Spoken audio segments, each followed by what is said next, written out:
Сәлем, сіздермен жолы болғыш, және бұл 161-ші кітапқа қысқаша шолу. Бұл мен 2024 жылы оқыған соңғы кітабым. Және білмеймін неге, осыдан кейін бұйырса 2024 жылдың өзіме 100 кітап оқу челленджін қойдым ғой, соған қорытынды видео шығады. Сол қорытынды видеода мен 61 емес 62 кітап деп айтам. Неге қателескенімді өзім түсінбеймін, білмеймін, сондықтан жай ғана біле жүріңіздер. Мен осы жылы 61 кітаппен аяқтадым. Ендеше 61-ші кітап «Пиши, закачай» кітабынан кейін, кітабын оқығаннан кейін мен бүкіл видео алдында өзімнің басты бір ойларымды қағазға түртіп алуға тырысам. Өйткені соның арқасында шынымен қайдағы жоқ керек емес ақпаратты айтып кетіп, басқа жаққа ауытқып кетпеуге тырысамын негізінде.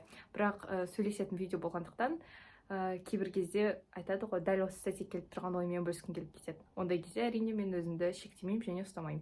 Ендеше кеттік. Бізде 61-ші кітап ол Дэн Браунның «Код да Винчи» атты кітабы. Мен бұл автордың бұл автордың екінші кітабы. Бірінші кітабы мен «Инферно» деген кітабын оқыған болатынмын. Маған ұнады. Детектив кітаптар жақсы көретін адам ретінде бұл кітап күшті кітап десе болады. Өйткені шынымен де қызықтырады, қызықты фактілер өте көп, псевдонаучный фактілер бар, яғни олар нақты ғылыммен бекітіліп дәлелденбеген, бірақ сонда да кругозорды үлкейту үшін өте қызықты бір фактілер келеді. Және сюжеттің ортасында бізде бір басты кейіпкер және онымен болатын әртүрлі оқиғалар, көбінесе тарихқа байланысты, дінге байланысты десе болады. Яғни ол бізде басты кейіпкер кім?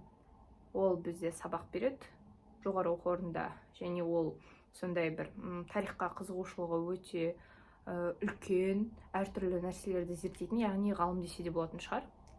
Солай ежелгі бір тілдер, ежелгі қызықты фактілер, дінге байланысты, жалпы адамзаттың өміріне байланысты. Бұл жерде «Код да Винчи» деп тұрғасын, Леонардо да Винчи естіген болсаңыздар, сондай суретші, сонымен байланысты десе болады, спойлер айтпас үшін. Және де латынша сөздер өте көп. Латынша сөздер өте көп дегенде, андай өзіне бір цитата ретінде жазып алатындай сөздер өте көп Дэн Браунның кітаптарында. Өйткені шынымен де андай бір әдемі сөздерді келтіреді. Мысалы, бір сөз болуы мүмкін, оның мағынасы үлкен деген сияқты. Міне қысқаша бұл кітап туралы менің ойым осындай. Кімге кеңес берер едім бұл кітапты? Жай ғана егер мысалы детектив ұнайтын болса, сюжетный поворот дейді, өте көп, миына ілініп қалады, ойламаған жерден бір жаңа кейіпкерлер пайда болады, немесе жаңа кейіпкер пайда болады да, ол кейіпкер бұрыннан бері сен білетін кейіпкер екен, бірақ сен ол жаңа кейіпкермен бұрыннан бері білетін кейіпкер екеуі бір адам екенін білмейсің соңына дейін.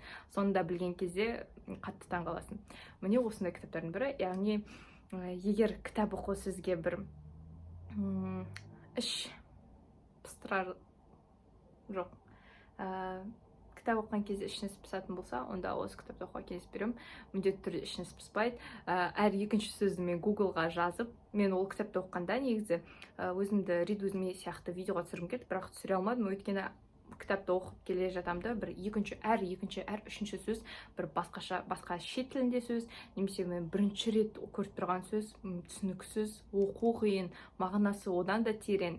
Сондықтан өте қызықты болды оқу. Сөздік қорыма ол сөздер қосу қиын, өйткені өмірде қолдансаң, біріншіден ешкім түсінбейді, екіншіден ол андай жиі қолданатын сөздер емес, бірақ миында жаңа инсайт дейді ғой, сондай пайда болады. Өйткені ол шынымен де өте қызықты сөздер бар.